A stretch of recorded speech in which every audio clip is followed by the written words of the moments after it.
Okay, at the end of the video, I want to show you the Testo pressure gauge, just in case you want to get that. And like I said, I'll put a link to it down below for the Testo pressure gauge, because instead of waiting 24 hours, you can do it. That's a very inexpensive way of doing it, but it's still not very accurate.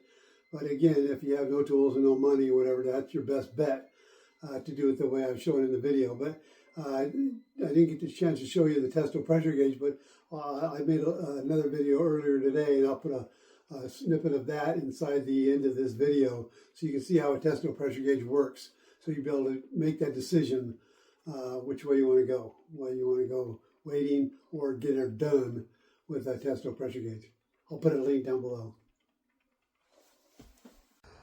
How to pressure test a IDU, an interior unit mini split. Okay, so you want to, somebody asked how you can pressure test just the IDU part of the mini split. So this is a way to do that. Most mini splits come with a 1/4 inch on one side, and then they have 3/8, a 1/2 inch, it could be 3/4. There's a whole bunch of different sizes for the larger line usually, but find the cap that came with it or buy a cap. So it depends what size you have. This is a 3/8. It came with it, so I put the cap right back on. And I have a 1/4 inch here on this side, and you just put your hose right to it. So the hose works perfectly fine.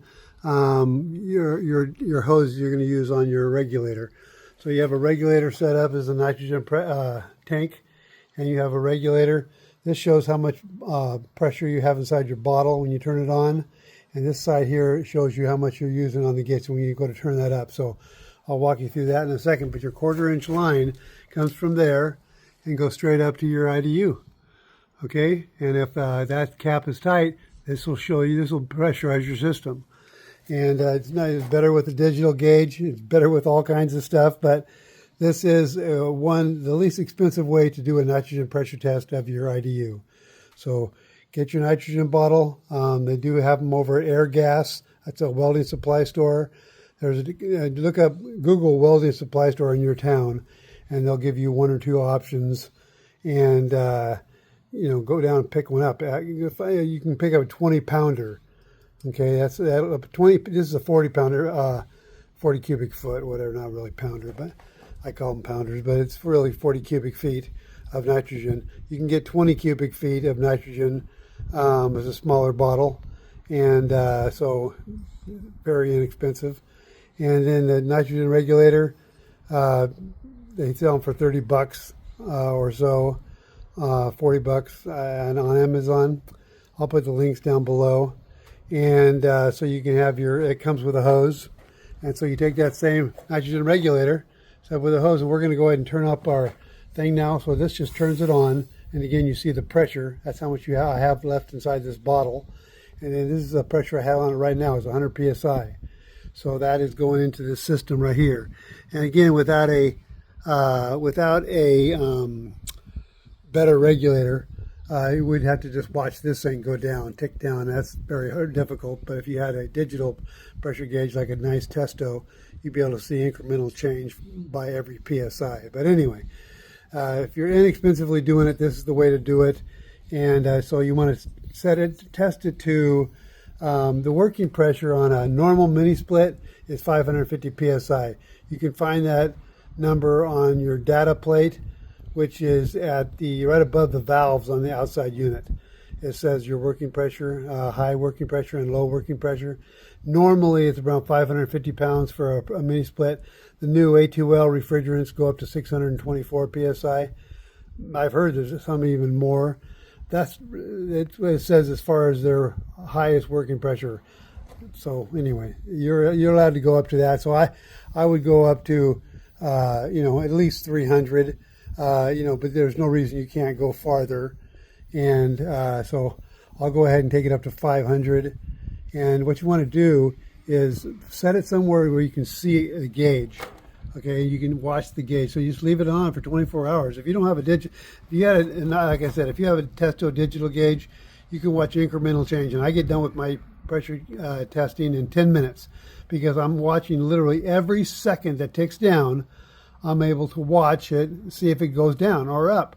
And so I'm able to watch that and then go from there, because nitrogen itself raises with the temperature or lowers with the temperature. Okay, so if it's getting hotter by the day and you see it going up, it's because of the heat in the air, in the atmosphere, is making it rise. So if you're going to do this 24 hours from now, you want to double check that it's at the same pressure. So once you get it up to a certain pressure, turn off your bottle, and because it's feeding it. Okay, and so whatever pressure that is, so this is now turned off, and no more's in there. So you want to double check with a bubble tester your hoses.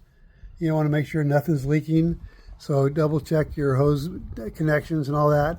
And once you've determined that the hose and connections are not leaking, then you're just watching this and seeing how long, seeing if it'll go. So again, it's hard with, you only got this kind of tools, but if you do, that's what you got to do. So 24 hours from now, you'll be able to see if it has the same temperature as now. So write down the time, come back and make sure it's the same temperature as right now. And if that is the same, then your IDU is perfectly fine, okay? And holding pressure. If you guys have any questions, put them down below. I'll put the links to the tools in the comments section. Okay, as you can clearly see, what's really nice about the Testo pressure gauge is it shows you at the very bottom left, you'll see the time, and it's clicking down for every single second that goes by. It tells you what's happening. So if you get to see every minute 60 different increments of what's happening. So for every single second that goes by, it tells you nothing's happening or something's happening. And us, we're clearly seeing that nothing is going down. Matter of fact, because of it's going from different weather, it's going to go hotter as the day proceeds. It's starting to grow. But the point is, if you had a leak, it would be showing up as a leak regardless. So that's why I only do a 10-minute pressure test, because I can see every single second that goes by, and I can see whether it's losing or gaining every single second. Okay, so that's why I want you to get the Testo pressure gauge for you. If you have the tools, it makes your job easier and more efficient, and of course quicker. So anyway, pick up the Testo pressure gauge. I will put a link down below. This is exactly the one you need to get.